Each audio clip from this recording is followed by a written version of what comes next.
One simple kitchen technique could help your body get much more from the herbs you're already growing. For thousands of years, people have fermented foods and medicinal plants long before they understood the science behind it. They simply noticed something remarkable. Certain herbs seem to work differently after fermentation.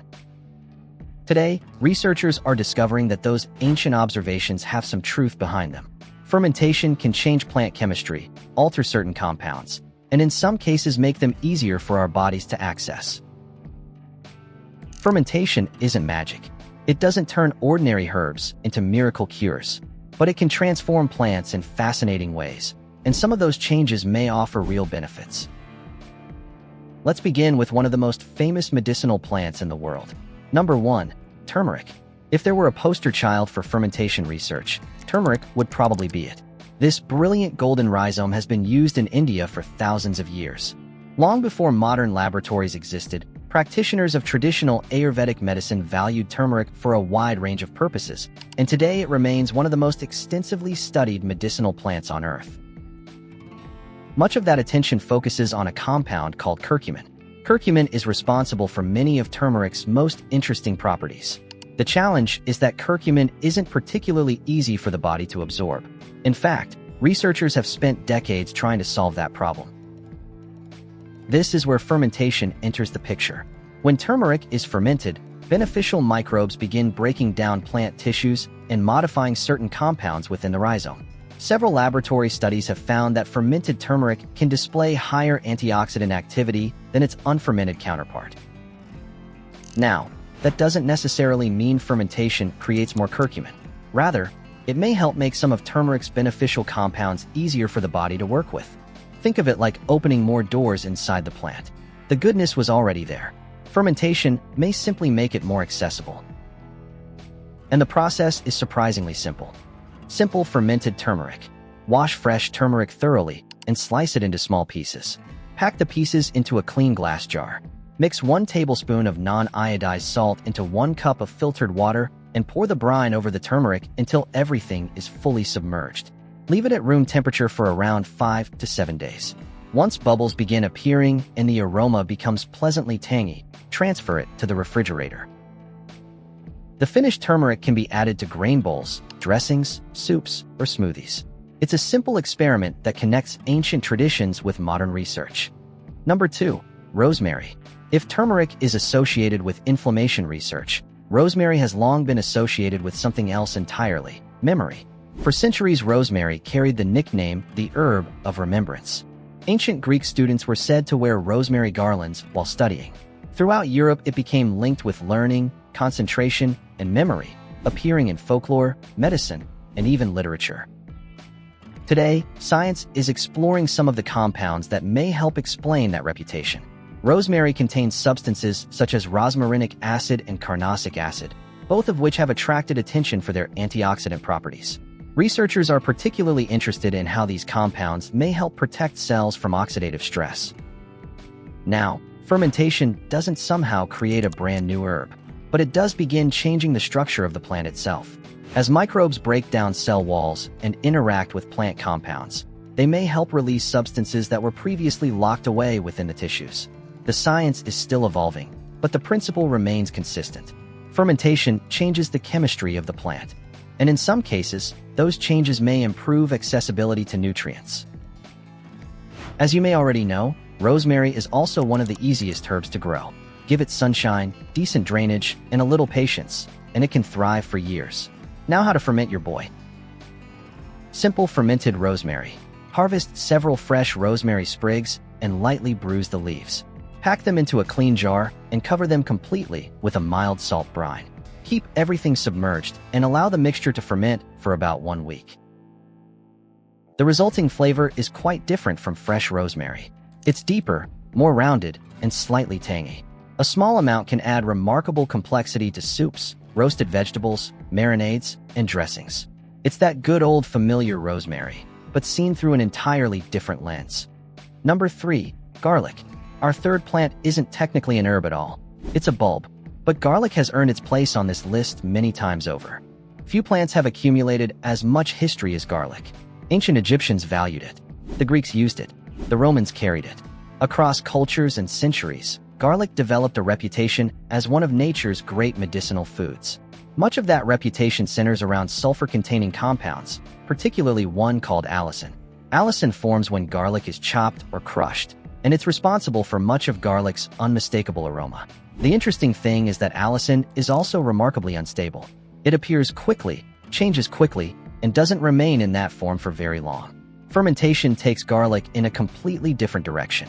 You may have heard of black garlic, but that's actually produced through a different process involving controlled heat and humidity over many weeks. A simple garlic ferment creates something else entirely.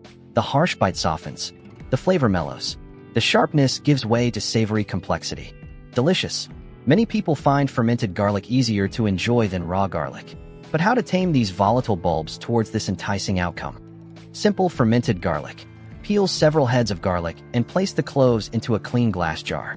Cover them completely with salt brine and make sure they remain submerged. Leave the jar at room temperature for around 10 to 14 days. Over time, the transformation becomes obvious. The pungency relaxes, the flavor deepens, and the garlic develops a pleasantly tangy character that's wonderful in soups, sauces, with roasted vegetables, dressings, and spreads. Sometimes fermentation doesn't make something stronger. Sometimes it simply makes it better. So far, we've explored turmeric, rosemary, and garlic, three plants with long histories and fascinating relationships with fermentation. But coming up next, we're moving into one of the most calming herbs in the garden, before finishing with the plant that has produced some of the most intriguing fermentation research of them all. And if you're enjoying the video, consider subscribing and joining us here at the Herbal Discovery. Number 4. Lemon balm. If rosemary has traditionally been associated with focus and memory, lemon balm has long been associated with something equally valuable: calm. This cheerful member of the mint family has been grown in gardens for centuries, prized not only for its fresh citrus fragrance, but also for the sense of ease it seems to bring wherever it's planted. In medieval Europe, lemon balm was a favorite of monastery gardens. Monks cultivated it for teas, tonics, and herbal preparations, and over time it developed a reputation as one of the gentlest and most approachable medicinal herbs available. Even today, simply brushing against a healthy lemon balm plant releases a burst of lemony aroma that feels instantly uplifting. Modern researchers have become interested in several compounds found within lemon balm, including rosmarinic acid and a range of aromatic oils.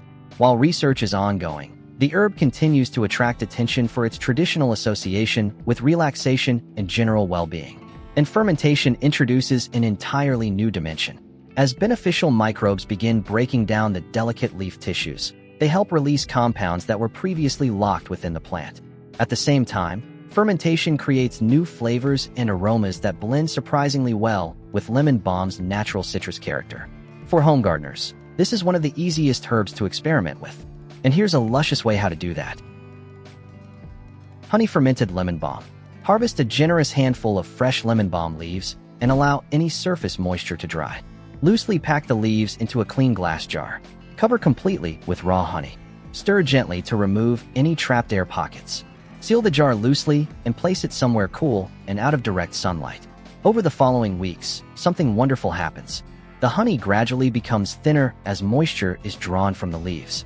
The bright herbal notes mingle with the sweetness of the honey, and a slow fermentation begins to transform the mixture into something entirely unique. The finished honey is delicious stirred into herbal teas, drizzled over yogurt, or simply enjoyed by the spoonful, if you're that way inclined. Unlike many herbal preparations, it feels less like taking a remedy and more like enjoying a fabulous treat. Number 5. Ginseng. And finally, we come to the herb that has produced some of the most fascinating fermentation research of them all: ginseng. For thousands of years, ginseng has occupied a special place in traditional Asian medicine. In ancient China and Korea, it was considered one of the most prized medicinal plants available, often reserved for emperors, scholars, and those who could afford its considerable value. Even today, it remains one of the most researched herbal medicines in the world. Much of that interest centers around compounds known as ginsenicides. Not a kind-sounding word, but this is where fermentation becomes particularly interesting. Researchers have discovered that many of the most abundant ginsenicides in raw ginseng are not necessarily the forms that attract the most scientific attention. Through fermentation, some of these larger compounds can be converted into smaller compounds that may be easier for the body to utilize. In highly controlled laboratory studies, scientists have used carefully selected microbial strains to transform ginseng chemistry in remarkable ways. Some experiments have shown dramatic increases in specific minor ginsenosides following fermentation. Now, it's important to keep this in perspective. These are laboratory studies. We're not recreating those precise conditions at home, and we're certainly not claiming that home fermentation can duplicate those results. But what these studies do demonstrate is something profoundly interesting. Fermentation doesn't simply preserve ginseng. It can fundamentally alter it. The ancient practitioners who fermented medicinal plants may not have understood the chemistry involved, but they clearly recognized that something important was happening. Today, science is beginning to explain why. And here's how you might tap into this nutritional goldmine. Honey-fermented ginseng. One traditional approach is beautifully simple. Slice fresh or dried ginseng root into thin pieces. Place the slices into a clean glass jar. Cover completely with raw honey. Stir gently to remove trapped air. Store in a cool location for several weeks or longer. Over time, the honey draws moisture from the root, and a slow fermentation begins. The flavor becomes deeper, richer, and more complex. And whether viewed through the lens of traditional wisdom or modern science, it's a fascinating example of humans learning to work alongside natural processes. Ferment safely. Before you rush off and start filling jars, let's spend a moment on safety. Fermentation is wonderfully simple, but a few basic rules make all the difference. 1. Start clean.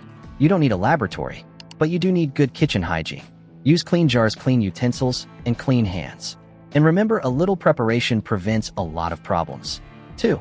Use quality ingredients. Healthy herbs create healthy ferments. Avoid anything wilted, damaged, or moldy. Good ingredients give beneficial microbes the best possible start. 3. Respect your salt ratios. For brine ferments, salt acts as your first line of defense. It helps beneficial microorganisms thrive while discouraging many unwanted ones.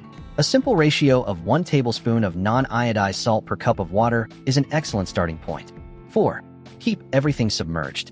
This is perhaps the most important rule of all. Plant material exposed to air is where many fermentation problems begin. Whenever possible, keep herbs completely beneath the surface of the brine. 5. Trust your senses. A healthy ferment should smell pleasantly sour, fresh, tangy, or aromatic. If you see fuzzy mold or detect unpleasant rotten odors, don't take chances. Throw it away and start again. Fermentation should feel enjoyable and confidence-building, not stressful. Fermentation isn't magic. It doesn't turn ordinary herbs into miracle cures. What it can do is transform plant chemistry in ways that may help certain compounds become more accessible to our bodies. And perhaps even more importantly, it encourages us to engage more deeply with the plants we grow. Instead of simply harvesting an herb, we begin learning how to work with it. That's a pretty remarkable skill to have. It's a reminder that some of the most interesting discoveries don't always come from inventing something new. Sometimes they come from looking more closely at something we've had all along.